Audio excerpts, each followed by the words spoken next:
Jika matahari terbit dari barat, maka orang yang menyatakan beriman saat itu tidak diterima dan tidak ada gunanya.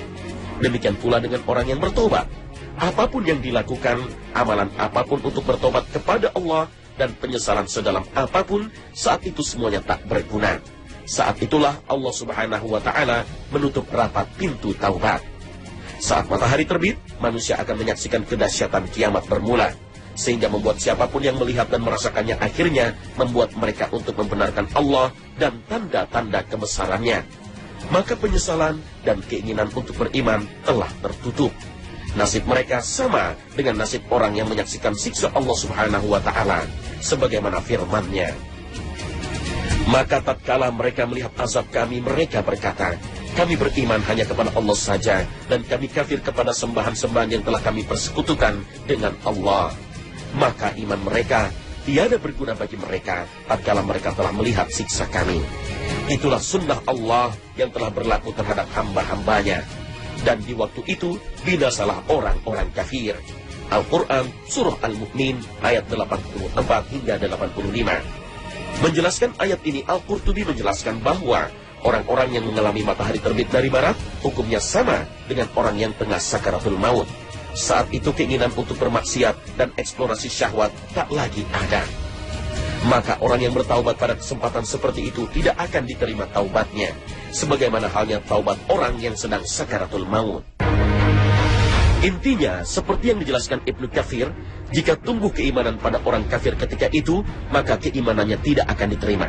Adapun orang yang telah beriman sebelumnya, jika perbuatannya selama itu baik, maka dia berada dalam kebaikan yang sangat besar. Jika dia orang yang mencampur antar kebaikan dan keburukan, lalu dia bertaubat, maka taubatnya tidak diterima ketika itu. Inilah yang dijelaskan dalam Al-Quran dan dalam berbagai hadis sahih. Allah Subhanahu wa Ta'ala berfirman, pada hari datangnya sebagian tanda-tanda Rabbmu, tidaklah berguna lagi iman seseorang yang belum beriman sebelum itu, atau dia belum mengusahakan kebaikan dengan imannya itu. Al-Quran Surah Al-An'am ayat 158. Nabi SAW bersabda, hijrah tidak akan terputus selama taubat masih diterima, dan taubat akan tetap diterima hingga matahari terbit dari barat. Jika ia telah terbit dari barat, maka dikuncilah setiap hati dengan apa yang ada di dalamnya, dan dicukupkan bagi manusia amal yang telah dilakukannya. Nabi SAW bersabda, Allah Subhanahu wa Ta'ala membuat sebuah pintu untuk taubat di barat yang lebarnya sejauh perjalanan 70 tahun. Pintu tersebut tidak akan pernah ditutup hingga matahari terbit dari arahnya. Itulah makna firman Allah Subhanahu wa Ta'ala, pada hari datangnya sebagian tanda-tanda Tuhanmu, tidaklah bermanfaat iman seseorang yang belum beriman sebelum itu. Al-Quran Surah Al-An'am ayat 158. Hal ini diperkuat dengan hadis Nabi SAW dari Aisyah radhiyallahu anha. Jika tanda kiamat yang pertama telah keluar, maka pena-pena pencatat amal akan dilemparkan. Para malaikat penjaga ditahan, dan manusia menjadi saksi atas amalnya. Yang dimaksud dengan tanda kiamat yang pertama adalah terbitnya matahari dari barat. Adapun tanda-tanda kiamat yang keluar sebelum matahari terbit, maka berbagai hadis menunjukkan diterimanya taubat dan keimanan ketika itu. Diriwayatkan oleh Ibnu Jarir At-Tabari pula dari Abdullah bin Mas'ud radhiyallahu anhu, Nabi SAW bersabda, taubat itu dibentangkan selama matahari belum terbit dari barat. Imam Muslim meriwayatkan dari Abu Musa, Rasulullah SAW bersabda, sesungguhnya Allah membentangkan tangannya pada malam hari untuk menerima taubat orang yang melakukan keburukan pada siang hari, dan membentangkan tangannya pada siang hari untuk menerima taubat orang yang melakukan keburukan pada malam hari hingga matahari terbit dari barat. Dengan demikian, Nabi SAW mengingatkan umatnya bahwa puncak akhir dari penerimaan taubat adalah terbitnya matahari dari barat. Ibnu Hajar menyebutkan beberapa hadis, juga athar, perkataan sahabat dan ulama salaf yang menunjukkan terkuncinya pintu taubat setelah terbitnya matahari dari barat, bahwa hal itu berlangsung sejak matahari terbit dari barat hingga kehancuran kiamat. Inilah yang ditegaskan oleh Al-Hafiz Ibnu Hajar, bahwa sejak hari itu sampai hari kiamat tidaklah bermanfaat lagi iman seseorang yang belum beriman sebelum itu, atau dia belum mengusahakan kebaikan dalam masa imannya.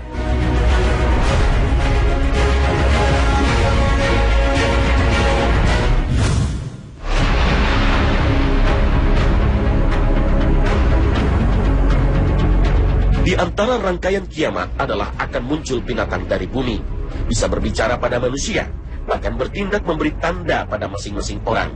Allah Subhanahu wa Ta'ala berfirman, "Dan apabila perkataan telah jatuh atas mereka, kami akan mengeluarkan seekor binatang melata dari bumi yang akan mengatakan kepada mereka bahwa sesungguhnya manusia sudah tidak yakin kepada ayat-ayat kami."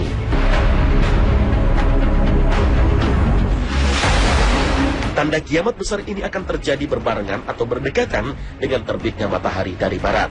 Namun tidak diketahui dengan pasti mana yang lebih dahulu. Apakah terbenamnya matahari dahulu atau munculnya binatang melata dari perut bumi yang bisa berbicara? Bahkan Rasul sendiri tidak yakin mana di antara keduanya yang muncul dahulu. Rasulullah bersabda, "Sesungguhnya tanda-tanda kiamat pertama yang akan terjadi adalah terbitnya matahari dari tempat terbenamnya dan keluarnya seekor binatang kepada manusia pada waktu duha. Tidak diketahui secara pasti mana di antara kedua peristiwa ini akan terjadi lebih dahulu.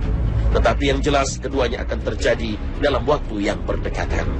Hadis riwayat Ahmad, Muslim, Abu Daud, dan Ibnu Majah.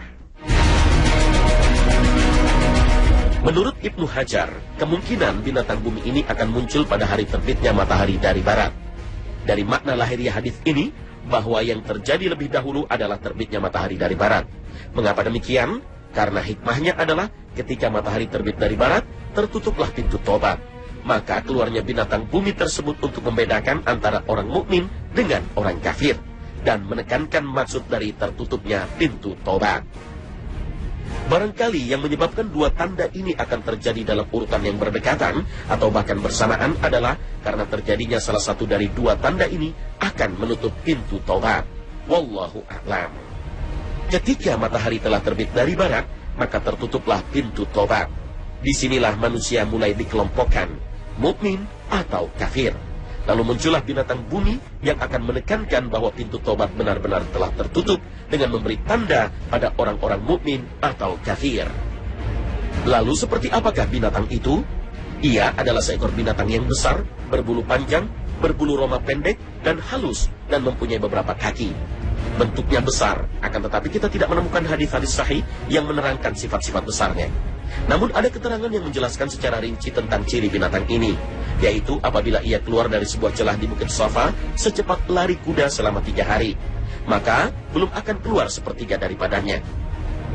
Namun masalah berapa besarnya adalah tidak terlalu penting bagi kita. Cukup bagi kita untuk meyakini saja bahwa binatang bumi benar-benar akan keluar di hari kiamat nanti berdasarkan firman Allah. Dan apabila perkataan telah jatuh atas mereka, kami akan mengeluarkan seekor binatang melata dari bumi yang akan mengatakan kepada mereka bahwa sesungguhnya manusia sudah tidak yakin kepada ayat-ayat kami. Al-Quran Surah An-Naml ayat 82. Binatang ini dikeluarkan untuk memberitahukan kepada manusia bahwa sesungguhnya manusia sudah tidak yakin kepada ayat-ayat Allah. Binatang ini akan memberi tanda kepada semua orang yang ada di muka bumi. Bahkan, orang-orang yang berada di masjid yang paling terjaga dan terhormat, yaitu Masjidil Haram, tidak akan terhindar dari kejaran binatang itu. Ia akan memekik, bersuara antara makam Ibrahim dengan Hajarul Aswad, Ka'bah, sambil menebarkan tanah dari kepalanya. Kemudian menghadap ke timur dan mengeluarkan suara keras yang melampaui segala penjurunya. Kemudian ia menghadap ke barat dan melakukan hal yang sama. Hal itu menyebabkan manusia terpisah darinya secara bersama-sama, cerai-berai, dan dengan berkelompok. Sedangkan satu kelompok dari kaum muslim akan tetap bersiteguh, dan mereka telah mengetahui bahwa ia adalah binatang Allah, sedangkan mereka tidak akan dapat mengalahkan Allah. Binatang ini juga akan memberi tanda pada muka orang mukmin, sehingga menjadi terang seperti bintang. Dia akan terus berjalan di muka bumi, tidak dapat dikejar oleh siapapun, serta tidak seorang pun yang dapat melarikan diri darinya. Bahkan apabila seorang laki-laki berlindung darinya dengan melakukan sholat, maka binatang itu akan datang dari belakangnya sambil berkata, "Hai Fulan, mengapa baru sekarang kamu sholat?" Lalu ia memberi tanda pada mukanya dan pergi. Rasulullah bersabda, binatang bumi itu akan keluar dengan membawa tongkat Musa dan cincin Sulaiman. Maka ia akan mencap hidung orang kafir dengan tongkat dan akan membuat terang wajah orang mukmin dengan cincin. Sehingga dengan demikian, apabila telah berkumpul beberapa orang yang makan di sebuah meja hidangan, maka salah seorang dari mereka akan berkata, "Makanlah ini wahai orang mukmin, dan makanlah ini wahai orang kafir." Hadis riwayat Abu Daud, At-Tayalisi, Ahmad, dan Ibnu Majah. Imam Nawawi dalam Syarah Sahih Muslim menukil perkataan Abdullah bin Amr bin As bahwa binatang ini adalah Al-Jassasah, yang pernah disebut dalam hadis Tamim Ad-Dari saat terdampar di sebuah pulau misterius hingga akhirnya bertemu Dajjal di tempat itu.